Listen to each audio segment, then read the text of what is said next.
नमस्कार प्यारे बच्चों, एक बार आप सभी का फिर से स्वागत है रात 9 बजे और हमारे मिशन इंस्पेक्टर बैच के अंदर। और आज हमारा 77th डे, यानी कि अगर मैं बात करूं 100 में से 77th मॉक टेस्ट आज हम इसको कंप्लीट करने जाएंगे। और जो कि हमारा कौन है, अगर मैं बात करूं तो ये हमारा स्टेनो स्पेशल, ठीक है।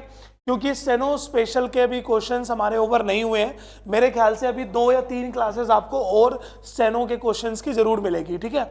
अगर आप ये क्वेश्चंस अच्छे से कर लोगे तो इससे रिलेटेड हमारे जो भी एग्जाम अभी होने वाला है, यानी कि जो सीजीएल का मेंस होने वाला है और सीपीओ का मेंस होने वाला है, वो आपको यहाँ पर काम आएगा, ठीक है।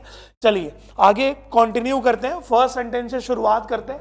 आप भी मेरे साथ के साथ आंसर दीजिएगा।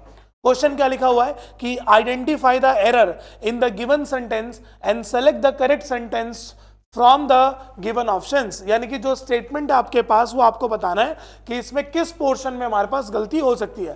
पहले क्वेश्चन पढ़ लेते हैं। The earth has a exceptional structure which may have helped in life's arrival. सबसे पहले देखो, एक ऑप्शन में एन अर्थ है, गलत है। एक में एन अर्थ है, गलत है। एक में अर्थ है, गलत है। तो सही हो गया एक ही वर्ड, कौन सा, द अर्थ। और आप इसको ऐसे भी कर सकते थे, एक्सेप्शनल स्ट्रक्चर से पहले आर्टिकल ए लगा था, जो कि आपको पता होना चाहिए आर्टिकल कौन सा आना चाहिए था, एन आना चाहिए था। सो फर्स्ट का करेक्ट आंसर कौन सा हो जाएगा, third is the right option. चलिए अगला देखते हैं, second sentence. Parts of a sentence are given below in jumbled order. यानी कि आपके पास बच्चों अरेंजमेंट ऑफ सेंटेंसेस का क्वेश्चन लिखा हुआ है और आपको इसको अरेंजमेंट में लिखना है। तो मैंने आपको क्या कह रखा है कि आप यहां से लेके यहां तक आराम से उसको पढ़ लो, ठीक है। लिखा हुआ है कि the south pole of the moon and where no man has ever been before the Artemis mission will explore, ये एक मिशन का नाम है बच्चों, ठीक है। Where ice has been confirmed to exist wind craters, ठीक है ना। इस वाले का मतलब होता है कि a large hole in the ground, है ना, एक हॉल को बोला जाएगा। आपको साफ साफ पता चल रहा होगा कि इस वाली स्टेटमेंट से सेंटेंस शुरू है ना, क्योंकि देखो एंड से शुरू नहीं करेंगे, वेयर से शुरू नहीं करेंगे। तो आर से आप पढ़ो, एक ही ऑप्शन आपको मिल रहा है, आर पी एस क्यू। एक बार बना के देख लो, आर के बगल में बोला explore the south pole of the moon. ये वाली लाइन ही बिल्कुल सही है, क्योंकि ये जो मिशन था आर्टेमिस, ये हमारा साउथ पोल के लिए ही बनाया गया था, ठीक है, नासा का मिशन था ये। तो आर के बगल में पी है, करेक्ट ऑप्शन कौन सा हो गया, fourth is the right option. चलिए आगे बढ़ते हैं, सेम वैसा ही सेंटेंस है, बस आपके पास अरेंजमेंट आपको बनानी है। जरा पढ़ते हैं क्या लिखा हुआ है कि show casing objects of historic scientific and cultural interest by taking us back in time. देखो ना पी से शुरू होगा ना क्यू से शुरू होगा, यानी कि दो ऑप्शन तो देखते ही गलत हो गए, या तो आर से शुरू होगा या तो एस से शुरू होगा। Museums are always treasure troves of information, यानी कि ट्रूफ्स ऑफ इंफॉर्मेशन जब कभी लिखा होगा तो इसका मतलब होता है लार्ज अमाउंट, है ना, ठीक है। तो इस साफ साफ इसमें भी पता चल रहा है कि आर से स्टेटमेंट सही करनी है। तो आर से भी आप नोटिस करिए सिर्फ एक ही स्टेटमेंट है जो स्टार्ट है, विच इज वन, है ना। यानी कि आर के बगल में हमने एस वाली लाइन लगाई और एस के बगल में पी और पी के बाद लास्ट में by taking us back in time, है ना। चलिए करेक्ट आंसर हो जाएगा कौन सा, first is the right option. अगला, select the option that expresses the sentence in passive form. यानी कि आपको जो स्टेटमेंट है उसका पैसिव फॉर्म बनाना है। पढ़िए यहां पर क्या लिखा हुआ है, इज डूइंग। तो हम सबको पता है कि अगर हमारे पास क्वेश्चन आ जाए इज एम आर प्लस में वर्ब की फोर्थ फॉर्म, तो इसका पैसिव वॉइस बनता है हमारे पास इज एम आर प्लस में बीइंग, और बीइंग के साथ वर्ब की कौन सी फॉर्म भाई, थर्ड फॉर्म। तो आप पढ़िए, फर्स्ट में बीइंग नहीं है, सेकंड में वॉज बीइंग है, गलत है, थर्ड में हैज बीन है, गलत है, फोर्थ में इज बीइंग है, it means fourth is the right option. चलिए आगे बढ़ते हैं नेक्स्ट सेंटेंस पे। लिखा हुआ है that expresses the sentence, same passive form बनानी है भाई बच्चों। लिखा हुआ है मिथाली लव्स रीना। तो लव्स वर्ब की कौन सी फॉर्म है, फिफ्थ फॉर्म। हम सबने सीख रखा है फर्स्ट फॉर्म और फिफ्थ फॉर्म का आंसर आता है इज एम आर के साथ वर्ब की थर्ड फॉर्म। आप नोटिस करिए बीइंग हमें तब लगाना होता है जब क्वेश्चन में आईएनजी होता है। तो फर्स्ट में वॉज लव्ड है, गलत, सेकंड में इज लव्ड है, सही है, फोर्थ में वॉज बीइंग है, गलत, थर्ड में इज बीइंग है, गलत। सो करेक्ट आंसर कौन सा हो जाएगा, second is the right option, 2। अगला, select the most appropriate idiom, आपको ईडियम बनाना है, जरा देखते हैं बच्चों इसका ईडियम क्या हो सकता है। Unless sales improve next months the company will be a critical position in which failure seems imminent, यानी कि यहां पर बोलना चाह रहे हैं in a critical position in which failure seems imminent का क्या मतलब हो सकता है, यानी कि जब आप कभी कहते हो कि बहुत ही आप एक ऐसी सिचुएशन में पड़ जाते हो जो एक फेलियर की होती है आफ्टर डिफीटेड, तो उसको इंग्लिश में बोला जाता है अप अगेंस्ट द वॉल। क्या बोला जाता है?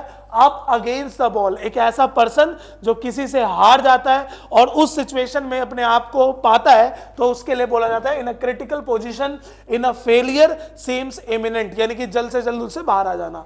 अ डैम स्क्वेब, इसका भी सेंस एक तरह का कंप्लीटली फेलियर होता है, बट ये होता है कि जितना आपने एक्सपेक्ट करा था उतना आपको इसका फीडबैक नहीं मिला, है ना, कि आपकी एक्सपेक्टेशन ज्यादा थी, तो उसके लिए बोला जाता है। उसके बाद हिटिंग द सैक का सेंस होता है कि जैसे हम बोलते हैं ना, इस टाइप का सेंस होता है जिसको हम लोग बोलते हैं रिटायर हो जाना या फिर go to bed.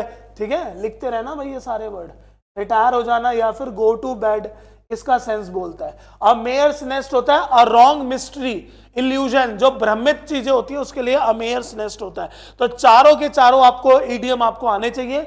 Up against the wall का मैंने आपको मीनिंग बता दिया, जब आप कोई भी डिफिकल्ट सिचुएशन में होते हो या फेलियर सिचुएशन में होते हो। मेयर्स नेस्ट बता दिया, false discovery. Hitting the sack बताया, रिटायर हो जाना या फिर सोने चले जाना या गो टू बेड।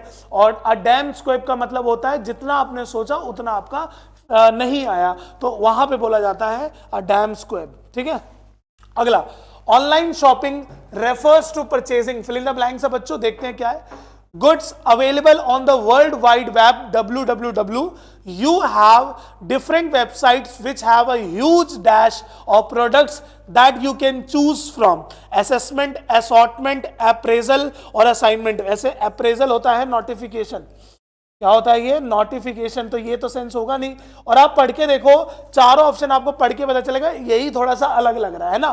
तो असॉर्टेड आपने सुना होगा, इसका मतलब होता है मिक्स्ड या फिर डिफरेंट टाइप या फिर वेराइटी, है ना। तो आप नोटिस करिए आपको क्या बोला जाता है कि अलग अलग टाइप की वेराइटीज हैं, अलग अलग टाइप के वेराइटीज आपको वेबसाइट के थ्रू आपको मिल जाती है गूगल वगैरह पर। ठीक है, so second is the right option. अगला पढ़ते, select the option that correctly expresses in the given sentence in active form, यानी कि आपको एक्टिव बताना है, अपोजिट। पढ़िए, द वाउंडेड वुमेन, यानी कि चोट लगी हुई वुमेन की बात हो रही है, was being held by some youngsters, यानी कि वॉज बींग हेल्ड। आप बच्चों दिमाग लगाओ, अगर मेरे पास वॉज और वर के साथ बींग लगा हुआ है और बींग के साथ वर्ब की थर्ड फॉर्म लगी हुई है, तो भैया ये तभी बना होगा ना जब क्वेश्चन में हमारे पास वॉज और वर के साथ वर्ब की कौन सी फॉर्म आ जाए भाई? फोर्थ फॉर्म आ जाए, है ना। तो आप पढ़िए, फर्स्ट में लिखा हुआ है नहीं, सेकेंड में लिखा हुआ है नहीं, थर्ड में लिखा हुआ है नहीं, फोर्थ में लिखा हुआ है वर हेल्पिंग, लिखा हुआ है ना, फोर्थ में लिखा हुआ है वर हेल्पिंग। ठीक है, चलिए अगला। इसमें भी आपको सेंटेंस के अंदर फिल इन द ब्लैंक्स है, और देख के आपको इस बार फिल इन द ब्लैंक्स भरना है। एक बार आप पढ़िए और आंसर बताने की कोशिश करिए।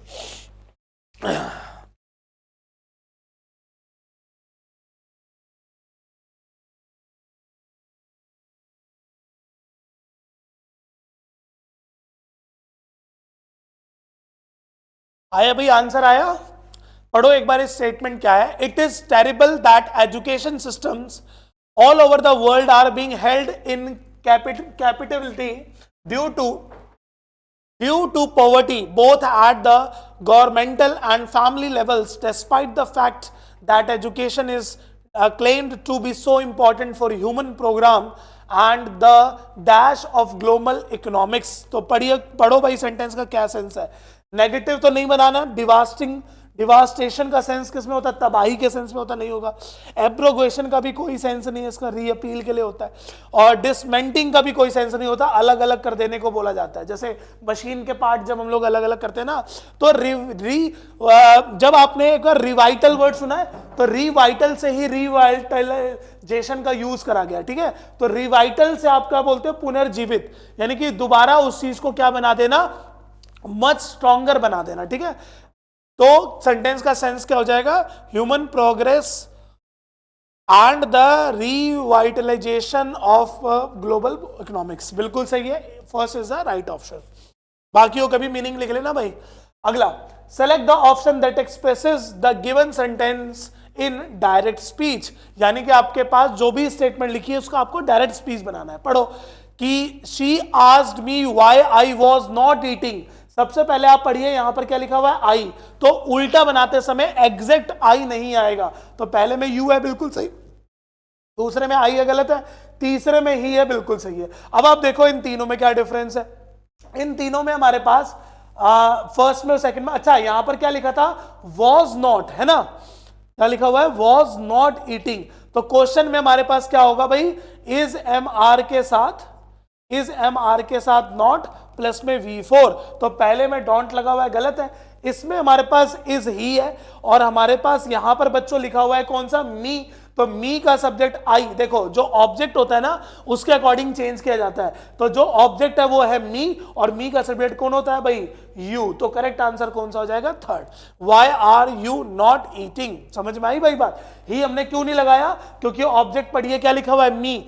जब भी हमारे पास जब अपोजिट बनाते हैं, अब जैसे आपके पास पढ़ो यहां पर क्या लिखा हुआ है, यू, तो यू ऑब्जेक्ट के अकॉर्डिंग बनेगा, और ऑब्जेक्ट नहीं होता है तो अंडरस्टूड होता है कि वहां पर मी है, तो मी का सब्जेक्ट ऑटोमेटिकली क्या हो जाएगा, आई। ठीक है, जो पहली बार पढ़ रहा होगा उसको समझ में नहीं आएगा भाई, ध्यान रखना। चलो अगला पढ़ते हैं। स्टेटमेंट पता पढ़ के ही पता चल रहा है आपको, स्टेटमेंट में बताना है कि हमारे पास कहां पर मिस्टेक हो सकती है। तो I have known her for many years, this time she took unusual decision in prejudice way, है ना, तो जो बायस्डनेस के लिए यूज करा जाता है अनप्रेजुडिस, यानी कि अपोजिट बोल रहे हैं तो अनबायस्डनेस, है ना। अब आप पढ़ लो इसमें क्या गलती हो सकती है भाई। सबसे पहले आपको सी ऑप्शन में पढ़ो, एन अनयूजुअल दिख रहा है, गलत हो गया। फोर्थ में तो अनयूजुअल से पहले आर्टिकल ही नहीं है, यानी कि ये दोनों बिल्कुल सही है। और इन दोनों में आप पढ़ो अनप्रेजुडिस लिखा हुआ है, तो एक में ना आर्टिकल ए है, यानी कि ये वाला भी ऑप्शन क्या हो गया, गलत। तो करेक्ट आंसर कौन सा हो जाएगा, second is the right option. ऐसे क्वेश्चन वैसे ज्यादातर जो होते हैं बच्चों वो आर्टिकल से रिलेटेड होते हैं।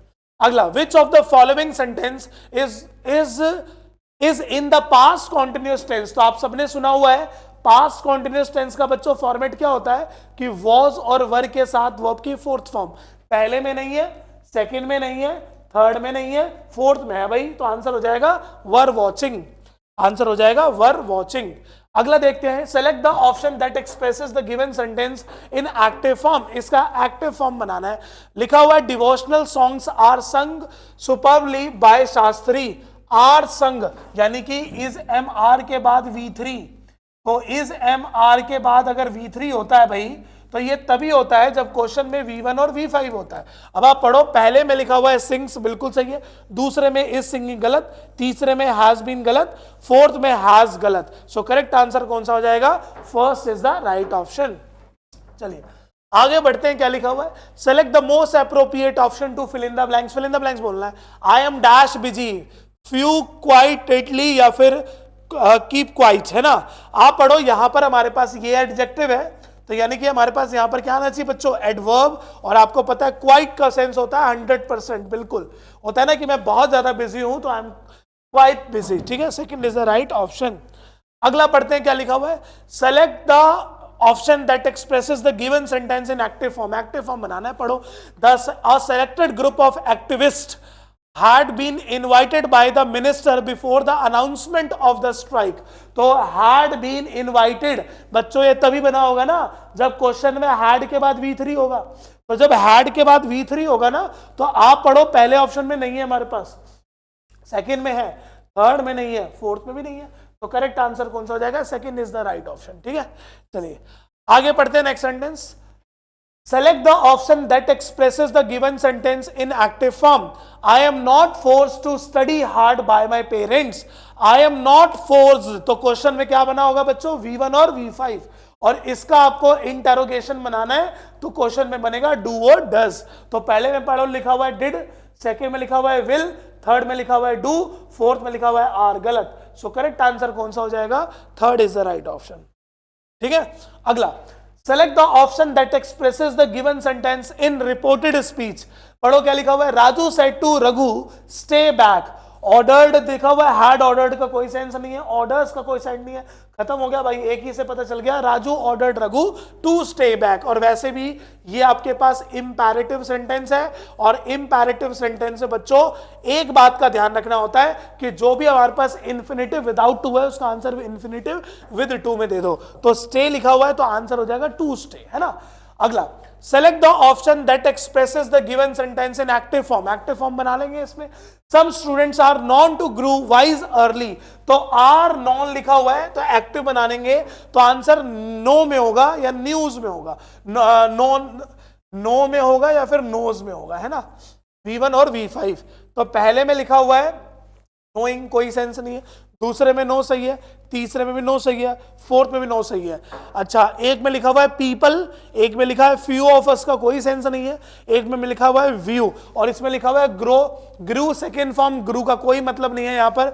एक ही ऑप्शन करेक्ट हो गया, कौन सा भाई, second is the right option. पता चला ना, सेकंड फॉर्म जब आपको पता है टू ग्रो लिखा हुआ है तो टू ग्रो के बाद जो V1 है इसको हम लोग पैसिव में बनाते समय V2 नहीं बनाते, क्योंकि ये हमारे पास वो वाली फॉर्म नहीं है जो सब्जेक्ट के बगल में आए, ठीक है भाई। अगर ये सब्जेक्ट के बगल में आती, जैसे आई ग्रो लिखा होता, तब ग्रो का आंसर सेकंड फॉर्म में हम चेंज कर देते 1%, ठीक है। चलिए आगे देखते हैं क्या लिखा हुआ है। She said I have finished my work। अच्छा, इनडायरेक्ट स्पीच बनाना है, पढ़ो यहां पर क्या लिखा हुआ है, had finished, have finished, तो have finished का आंसर होता है had finished, है ना। प्रेजेंट का आंसर एग्जैक्ट पास्ट, फर्स्ट में लिखा हुआ है, सेकंड में नहीं लिखा, थर्ड में भी नहीं लिखा, और फोर्थ में नहीं लिखा, सो करेक्ट आंसर हो जाएगा first is the right option. चलिए बच्चों नेक्स्ट पढ़ते हैं क्या लिखा हुआ है।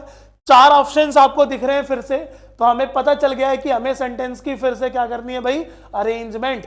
तो अब आप देखो अरेंजमेंट कैसी है। Lost all his teeth, can not eat hard food, he has consequently is. अब यार यहीं से पता चल रहा है सी से सेंटेंस शुरू होगा, पहले में नहीं है, दूसरे में नहीं है, तीसरे में नहीं है, फोर्थ में है।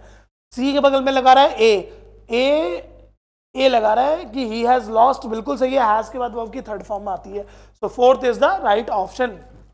चलिए आगे पढ़ते हैं, लिखा हुआ है इवन एमिट्स। अच्छा ये है क्या, select the option that gives the most appropriate meaning of the underlined word, यानी कि अंडरलाइंड वर्ड का एग्जैक्ट मीनिंग बनाना है, क्या बनेगा। Even amidst all pervasive silence the noise inside her head seemed incessant. देखो इसका मतलब होता है बच्चों कि कोई भी काम बिना रुके करते रहना।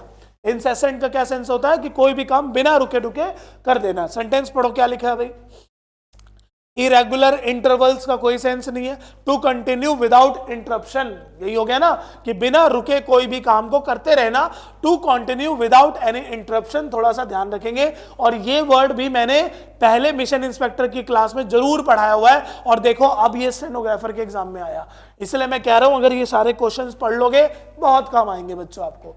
पढ़ते हैं क्या लिखा हुआ है। Select the most appropriate antonym of conquer. Conquer का एंटोनियम बताना है आपको from the given sentence. Every time they met he found it difficult to resist her old magic. Found difficult, अच्छा ये क्वेश्चन क्या है, देखो आपने जैसे वर्ड देखा कॉन्कर, है ना, आपको बताना है इस सेंटेंस में ऐसा कौन सा वर्ड है जिसका अपोजिट मतलब जो है वो कॉन्कर है। पहले तो कॉन्कर का मतलब क्या होता है बच्चों, एग्रीमेंट के सेंस में होता है, यानी कि अप्रूवल के एक तरह के सेंस में होता है। अब आप पढ़ो इसमें कौन सा वर्ड है। ही फाउंड इट डिफिकल्ट का नहीं होगा, फाउंड का भी नहीं होगा, मेट का भी नहीं होगा, रेसिस्ट होता है ना, रेसिस्ट मतलब क्या होता है, अपोजिट वर्ड करोगे यानी कि इसका मतलब मानने के सेंस में होगा, और रेसिस्ट मतलब होता है नहीं मानना, आपको अड़ जाना है उसके लिए बोला जाता है। तो रेसिस्ट का बिल्कुल एग्जैक्ट अपोजिट वर्ड हो जाएगा कॉन्कर। चलिए अगला देखते हैं। Parts of the following sentence has been given as options. Options में लिखा हुआ है कि he will has been playing, he will has been helping me with tending to my plants। गलत है ना यार, ये तो पूरा सेंटेंस ही गलत हो गया, सी में गलती है, पढ़ो। तो will का कोई सेंस यहां पर नहीं है, ठीक है, will के बाद तो वैसे भी has नहीं आता। चलिए अगला sentence, select the grammatically correct. देखते हैं, a troll a boy shared in on social media, shared के साथ in नहीं आएगा, ठीक है। created a big laughter, on सही है, ऑन सही है, ऑन सही है, तीनों में देखते हैं। द ट्रोल एंड ट्रोल तो नहीं होता, the troll the boy shared on and social media भी नहीं होता, खत्म बात। The troll the boy shared on social media created a big laughter. चलिए नेक्स्ट स्टेटमेंट देखते हैं और आज की क्लास का लास्ट स्टेटमेंट बोल रहा है कि select the option that expresses the given sentence in indirect speech. आपको इसका इनडायरेक्ट स्पीच बताना है, बट जो पढ़ो क्या लिखा है। My friend said to me do you know me the recipe of mango ice cream. आप पढ़ना जरा यहां पर क्या लिखा है बच्चों, do you know the recipe of mango ice cream.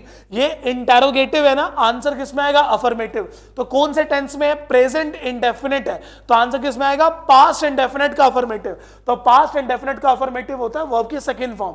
तो पढ़ो, न्यू बिल्कुल सही है, नो गलत है, न्यू बिल्कुल सही है, नो गलत है। अब इसमें और इसमें फर्क क्या है, जब आपने आस लिख दिया ना बच्चों, तो इसके साथ दैट नहीं आएगा, क्या आएगा भाई, इफ। आज के साथ क्या आएगा इसमें, इफ आएगा। So C third is the right option. तो भाई आज की क्लास में हमने अगले 25 क्वेश्चंस जो हैं बच्चों वो कंप्लीट कर लिए। आज हमारा 77th डे बिल्कुल कंप्लीट होता है। ऐसे ही मैं आपके सारे क्लासेस कंप्लीट कराऊंगा। अगर देखो आपको पता है कि ये हमारा एग्जाम के बाद तक भी जाएगा, तो ये तो अच्छी बात है। जो एग्जाम में क्वेश्चंस आ रहे होंगे मैं उसको भी आपको एनालाइज करवा दूंगा।